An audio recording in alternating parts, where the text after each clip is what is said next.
Hi, Nick Huston here for Gotham Sound and Communications, here with a new product announcement from Sound Devices. It is a new recorder called the Scorpio. So there is the top-down view of the Scorpio.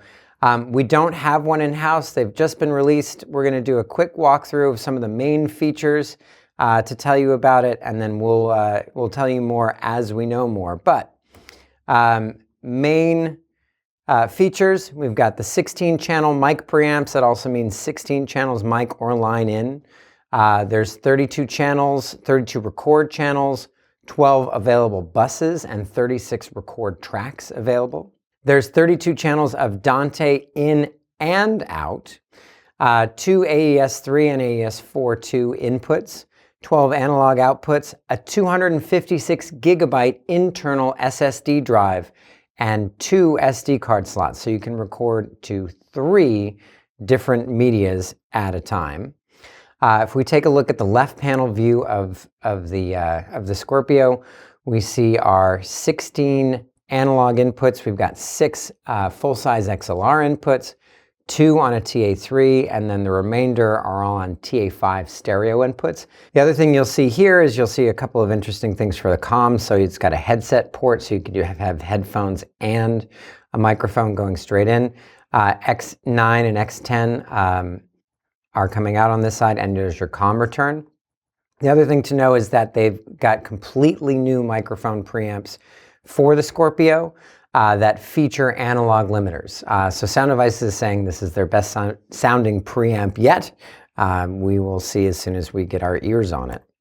If we take a look at the right panel, you see we've got this antenna here for Bluetooth. So that is going to be used for a brand new app that's coming out, and we'll talk more about that later. You've got your 2 SD card slots, a ton of analog I/O, X1 through 6 over here on TA3, X7 and 8 on a mini, and then you've got your 10 pins for camera A and camera C, complete with returns. You've got another return here that can also be used for comms, timecode, headphone jack, full-size XLRs that can output AES, USB for interfacing with a control surface, and also for interfacing with either a computer for file transfer, or to plug an Android tablet directly in.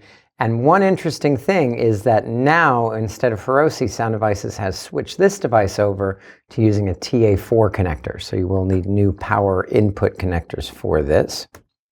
If we look at the back, here's one interesting thing. There is a secondary TA4 power input, so you can actually provide power externally from 2 different sources. In addition to that, it's got a slot for 2 Sony L-series batteries, and then you've got your Dante port in the back. All right, so if we take a look at the front panel here of the Scorpio, you'll see a lot more knobs than on some of the previous mixers. So what's exciting about this is you've got 12 mixing pots. So you've got the 6 big ones here, and then you've got 6 small ones here, very, very similar to the ones on the 6 series. But then you also have 12 trim pots. So you've got your 6 on the top row that go from 1 through 6, and then you've got 6 on the bottom row that go through 7 through 12. So the great thing about that is, instead of having to go into the menu to adjust the input gain on your 7 through 12, now you can do it live with your hands on a knob. Another interesting thing about the trim pots is they're using the same kind of technology as in the MixPre series or on the 788, where they've got that channel ring indicator that can tell you what your channel is up to, if it's getting signal, if it's overloading, if it's hitting the limiters, if it's soloed, all those things like that. And then we go all the way over to the right, and we see we've got the standard mic tone switch. We've got 2 programmable switches here, 1 and 2. You've got the return switch, and then your favorite, which is also programmable. And then the interface is very similar to what you would see on the Sound Devices 6 series. So you've got your multifunction transport knob here, and then you've got your different menu controls over here, power switch, etc. Other interesting feature is it does have 3-band EQ. So this is just a screenshot from the manual of what the EQ menu looks like. They did not have it turned on, so we can't say what it looks like just yet, but it is there and it will be implemented for each channel. This works a little bit differently where it used to be you had an output channel and you would route everything to the output channel. Now you can route everything to a bus. So you can create up to 10 different buses and then route those buses into your outputs. So that way, so it gives you a lot more flexibility and a lot more speed to be able to say, oh, this one, this one, this one, this one, this one, and you don't have to take up an output making the actual bus mix. So compatibility and accessories. This will work with the Sound Devices SL6. There is an additional riser required just to make it fit correctly. This does not work with the Sound Devices CL12. This will work with a new app, not the Wingman app, but what's being called the SD Remote app. And you'll get all the standard stuff, transport control, metadata, timecode, meters.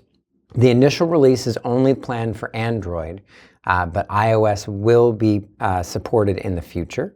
Via that USB port, we talked about control surfaces. Right now, they're only supporting one control surface. More are planned, but the control surface that is being supported on the initial release is the Icon Platform M+, which, as you can see, is an 8-channel control surface. Obviously, there are layers, so you can get to all the different inputs and outputs using the layers. Pricing and availability. So the price of this beautiful machine is $8,995 USD, and it includes an AC power supply.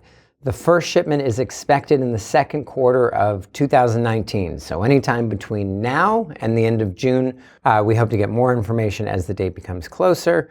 And pre-orders are available at gothamsound.com. If you want to get your name on a list, please visit us there and check out the website.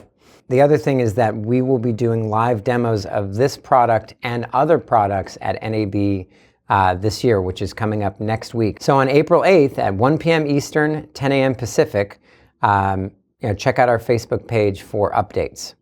And if you have any questions, anything you're interested in that you want us to ask Sound Devices or you want us to answer you on, please email us questions at info@gothamsound.com or post it on our Facebook page.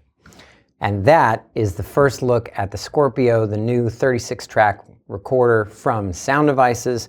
So we're looking forward to getting our hands on that soon. In other news, coming up, if you can't make it to NAB, come to the Gotham Sound Expo Saturday, May the 4th.